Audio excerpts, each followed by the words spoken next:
ठाणे महापालिका क्षेत्रातील धोकादायक, अतिधोकादायक आणि अनधिकृत इमारती आणि झोपडपट्ट्यांच्या पुनर्विकासासाठी क्लस्टर योजना क्रांतिकारक आहे. मात्र आतबट्ट्याचे व्यवहार करून प्रशासनानं क्लस्टर योजना विकासकांना अनुदान देऊ नये असं परखड बोल आमदार संजय केळकर यांनी सुनावलेत. आमदार केळकर यांनी नागरिकांसमवेत ठाणे महापालिकेच्या संबंधित अधिकाऱ्यांची भेट घेऊन विस्तृत चर्चा केली. भाजप शिवसेना युती सरकारच्या काळात तत्कालीन मुख्यमंत्री देवेंद्र फडणवीस आणि एकनाथ शिंदे यांनी ठाणे शहरात क्लस्टर योजना राबवण्याचा निर्णय घेतला. त्यानुसार पालिका क्षेत्रात विविध भागात 48 नागरी पुनर्निर्माण आराखडे तयार करण्यात आले. क्लस्टरसारख्या महत्त्वाकांक्षी योजनेला मूर्त स्वरूप मिळत असताना शहरातील मानपाडा, अशोकनगर, आझादनगर, गणेशनगर तसंच मनोरमा नगर भागात कार्यालय थाटून दंडेलशाही करणाऱ्या विकासकाच्या विरोधात नागरिकांमध्ये क्लस्टरबाबत संभ्रमाचं वातावरण आहे. यापूर्वी अधिवेशनात आमदार केळकर यांनी अशा हजारो झोपडपट्टीधारकांची बाजू ठामपणे मांडली असल्यानं या भागातील नागरिकांनी क्लस्टर संदर्भातील तक्रारींचा पाढा आमदार संजय केळकर यांच्याकडे वाचला. त्यानंतर आमदार केळकर यांनी नागरिकांसह थेट ठाणे महापालिका मुख्यालयात संबंधित अधिकाऱ्यांची भेट घेतली. यावेळी नागरिकांनीही अधिकाऱ्यांकडे क्लस्टर संदर्भातील शंका मांडल्या. यावर अतिरिक्त आयुक्त प्रशांत रोडे आणि अन्य अधिकाऱ्यांनी वस्तुस्थिती मांडल्यानंतर क्लस्टरसाठी झोपड्यांचं सर्वेक्षण म्हणजे अंतिम मंजुरी नसल्याचा विश्वास रहिवाशांना दिला. तसंच क्लस्टरविषयी शंका असेल तर प्रशासनानं जाहीर सभा अथवा बैठका घेऊन रहिवाशांच्या शंकांचं निरसन करावं. त्याचबरोबर वैयक्तिक पातळीवरही तक्रारदारांच्या तक्रारी ऐकून घ्याव्यात असे सक्त निर्देश देत क्लस्टर योजना विकासकाला अनुदान देऊ नका असं त्यांनी प्रशासनाला बजावलंय. एका भागातल्या क्लस्टरच्या संबंधामध्ये तिथल्या लोकांच्या अडीअडचणी आणि शंका कुशंका ज्या आहेत त्या कुठेतरी आयुक्त क्लस्टरच्या पातळीवर अधिकाऱ्यांच्या पातळीवर ते सुटल्या पाहिजेत. त्यांना त्याची नीटपणे माहिती करून द्यायला पाहिजे. मी विधिमंडळात पण सांगितलं की क्लस्टर हे बिल्डरला आंधण दिल्यासारखं देऊ नका. बिल्डरची माणसं जी आहेत ती त्या ठिकाणी फिरायला पाठवू नका. आधी त्या लोकांना, कारण क्लस्टर ही क्रांतिकारी योजना आहे, परंतु त्याचा इम्प्लिमेंटेशन जे आहे ते विविध प्रकारे चुकीच्या पद्धतीने होत असल्यामुळे अनेक हजारो नागरिकांमध्ये मोठा संभ्रम आहे की आपली फसवणूक तर होत नाही आहे ना. आणि त्याच्यामुळे क्लस्टरच्या अधिकाऱ्यांनी त्या ठिकाणी जाऊन योग्य ती माहिती द्यावी, ती अधिकृत राहील आणि मग ती क्लस्टरची योजना जी आहे ती स्वीकारायची का न स्वीकारायची हे तिथले लोक ठरवतील. आणि त्या दृष्टीने आजच मी वरिष्ठ अधिकाऱ्यांची आणि लोकांची बैठक घेतली. 24 तारखेला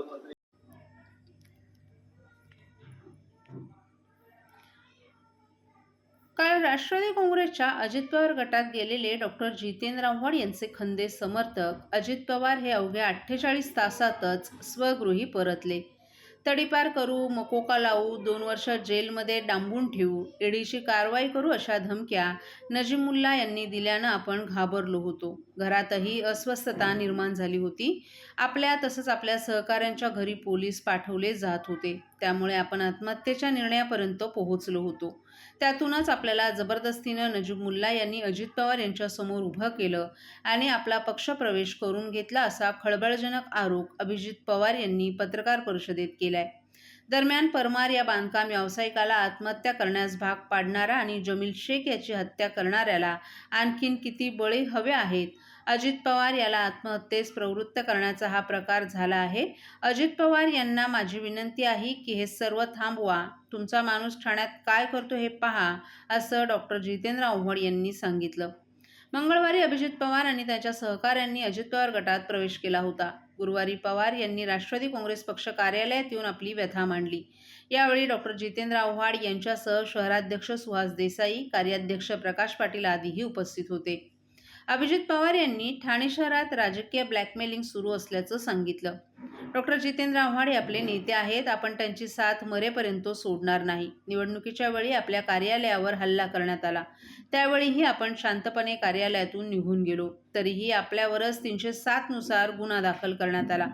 आपल्याला सुमारे 50 दिवस बाहेर राहावं लागलं होतं. त्यानंतर नजीमुल्ला हे फोन करून आपल्यावर दबाव टाकत होते. तडीपारी मोकोका याची धमकी देऊन डॉक्टर जितेंद्र आव्हाड यांना अडकवण्याचा प्रयत्न केला जात होता. आपल्या सहकाऱ्यांनाही दमबाजी केली जात होती. ज्यांच्यावर एकही गुन्हा नाही अशा आपल्या मित्रांना नजीब मुल्ला यांच्या दबावामुळे पोलीसही दमबाजी करत होते. या दबावातूनच आपण फसलो गेलो. आपण आत्महत्या करणार होतो. मात्र डॉक्टर जितेंद्र आव्हाड यांचा फोन आला आणि आज सर्वांच्या समोर आलो. अजितदादांना आपण विनंती करतो की ब्लॅकमेलिंग करून आमचं आयुष्य बिघडवण्याचा प्रयत्न करणाऱ्याला आवरा, असंही पवार यांनी यावेळी सांगितलं.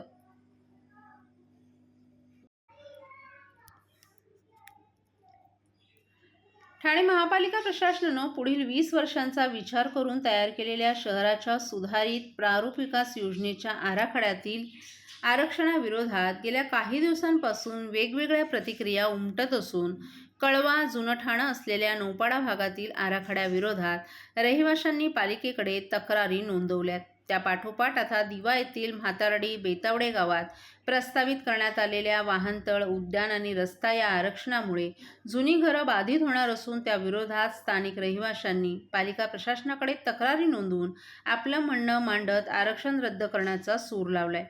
ठाणे महापालिकेनं 1993 मध्ये शहराचा पहिला विकास आराखडा तयार केला. त्यास राज्य सरकारनं 2003 मध्ये मंजुरी दिली. या विकास आराखड्याची 14% अंमलबजावणी झाली आहे. प्रस्तावित रस्त्यांची कामं, औद्योगिक क्षेत्र विकासांची कामं जेमतेम 33%, व्यावसायिक वापर क्षेत्राचा विकास 18%, तर रहिवास क्षेत्राचा विकास 68% झाला आहे. आराखड्याची फारशी अंमलबजावणी झाली नसतानाच पालिका प्रशासनानं 20 वर्षांनंतर शहराचा सुधारित विकास आराखडा तयार केलाय. विधानसभा निवडणूक आचारसंहितेच्या 2 दिवस आधी ठाणे महापालिका प्रशासनानं प्रसिद्ध केलेल्या शहराचा सुधारित प्रारूप विकास योजनेच्या आराखड्याबाबत 7,500हून अधिक तक्रारी पालिकेला प्राप्त झाल्यात. या तक्रारींवर पालिका प्रशासनानं सुनावणी घेण्याची प्रक्रिया सुरू केली असून त्यात तक्रारदारांकडून विविध आरक्षण चुकीच्या पद्धतीनं टाकण्यात आल्याचं सांगत ते रद्द करण्याची मागणी केली आहे. महाराष्ट्रातील भगिनींना आधार देणारी राज्य शासनाची मुख्यमंत्री माझी लाडकी बहीण योजना. या योजनेअंतर्गत अल्प उत्पन्न गटातील 21 ते 65 वयोगटाच्या भगिनींना मिळणार दरमहा 1,500 रुपयांची मदत. अर्ज करण्यासाठी 31 ऑगस्ट 2024 पर्यंत मुदतवाढ. कुटुंबाचं वार्षिक उत्पन्न 2.5 लाख रुपयांपेक्षा कमी असलेल्या महिला पात्र. कुटुंबाकडे पिवळं किंवा केशरी रेशन कार्ड असल्यास उत्पन्नाचा दाखला आवश्यक नाही. पांढरं रेशन कार्ड असेल किंवा रेशन कार्ड नसेल तर कुटुंबाचं वार्षिक उत्पन्न 2.5 लाखांपेक्षा कमी असल्याचा दाखला आवश्यक. योजनेसाठीचा ऑनलाईन अर्ज नारी शक्ती दूत ॲपवरून किंवा पोर्टलवर भरता येईल. ज्या भगिनींना ऑनलाईन अर्ज भरता येत नसेल त्यांच्यासाठी अंगणवाडी, ग्रामपंचायत, वॉर्ड ऑफिस, सेतू सुविधा केंद्रामध्ये किंवा आशाताई बचत गटाच्या CRP यांची मदत उपलब्ध. आता आपल्याला अभिमानानं म्हणता येईल, सुखी आणि सुरक्षित आहे माझी लाडकी बहीण.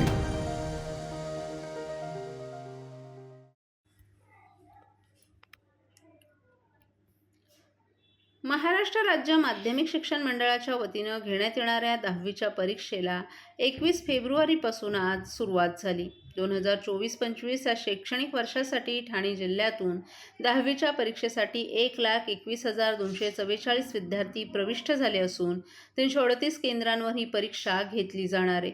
यंदा 10वी बोर्ड परीक्षेचा पॅटर्न सोपा झालाय, त्यामुळे उत्तीर्णांची संख्या वाढणार असल्याचं सांगण्यात येत आहे.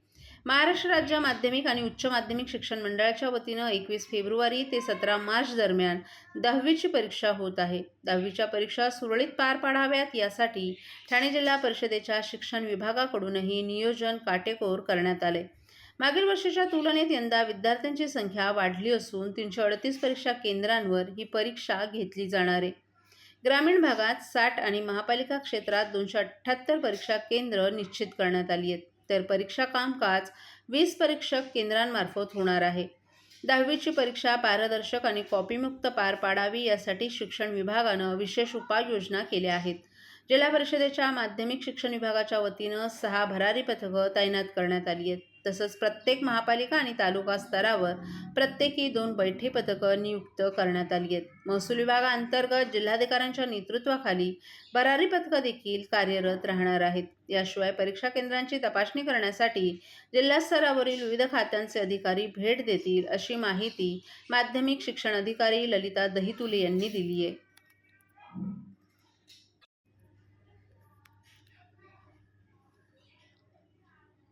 प्रधानमंत्री आवास योजना नगरपालिका आणि महापालिकांना सक्तीची करावी. अमृत आणि स्मार्ट सिटी योजनांसाठी भरीव आर्थिक तरतूद करावी.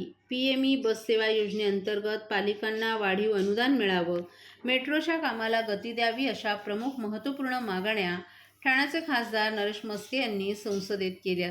नवी दिल्लीतील संसद भवनात नगरविकास आणि गृहनिर्माण विषयक स्थायी समितीच्या बैठकीत आवास आणि शहरी कार्य मंत्रालयाच्या 2025-26च्या अर्थसंकल्पावर अनुदानाच्या मागण्यांसंदर्भात चर्चा करण्यात आली.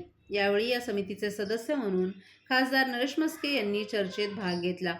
बैठकीच्या अध्यक्षस्थानी माला राजलक्ष्मी शहा उपस्थित होत्या. 2025-26च्या अर्थसंकल्पात 96,777 कोटींची भरीव आर्थिक तरतूद करण्यात आली. ही गतवर्षीच्या तुलनेत 17% अधिक आहे. 2024-25 मध्ये 63,669.93 कोटींचा खर्च करण्यात आला आहे. मंजूर निधीपेक्षा कमी खर्च करण्यामागचं कारण काय, असं खासदार नरेश म्हस्के यांनी विचारून स्पष्टीकरण मागितलं. अर्बन चॅलेंज फंड अंतर्गत 1,00,000 कोटी रुपयांची तरतूद असली तरी त्यातील 50% निधी खासगी गुंतवणुकीच्या माध्यमातून उपलब्ध करून दिला जात असल्यानं त्याच्या प्रभावी अंमलबजावणीबाबतची माहिती यावेळी खासदार नरेश म्हस्के यांनी विचारली. प्रधानमंत्री आवास योजनेत कुटुंबाला 2.5 लाखांची अनुदानाची मर्यादा आहे. ही योजना फायद्यात नसेल तर शहरी भागात घर बांधणं विकासकांना शक्य होणार नाही. ही योजना सर्वसमावेशक व्हावी यासाठी अनुदान वाढवून देण्याची मागणी खासदार नरेश म्हस्के यांनी केली आहे. पंतप्रधान आवास योजना ही देशातील गरिबांसाठी घर देणारी महत्त्वाची योजना आहे. मात्र काही महानगरपालिका ही योजना राबवण्यात गांभीर्य दाखवत नसल्यामुळे या योजनेला सक्ती करणं गरजेचं आहे. जोपर्यंत महानगरपालिका ही योजना पूर्ण ताकदीनं राबवत नाहीत तोपर्यंत त्यांना इतर कोणत्याही योजनेचा निधी दिला जाऊ नये अशा कठोर अटी ठेवल्यास स्थानिक प्रशासन जबाबदारीनं काम करेल आणि गरिबांना घर मिळेल. यामुळे पंतप्रधान नरेंद्र मोदी यांचं स्वप्न लवकरच साकार होऊ शकेल, असंही खासदार नरेश म्हस्के यांनी सांगितलं. अमृत योजनेअंतर्गत शहरांच्या पाणीपुरवठा आणि स्वच्छता सुधारणा प्रकल्पांना केंद्र सरकारकडून मदत दिली जाते. परंतु काही महानगरपालिका आणि नगरपालिका या योजनेचा गैरफायदा घेत असल्याचं निदर्शनास आले. काही ठेकेदार या योजनांच्या नावाखाली निधी उचलत असून प्रत्यक्षात सुविधा नागरिकांपर्यंत पोहोचत नाहीत. त्यामुळे या योजनांचं संपूर्ण आणि पारदर्शक मॉनिटरिंग करण्यासाठी स्वतंत्र समिती नेमावी अशी मागणी करण्यात आली आहे.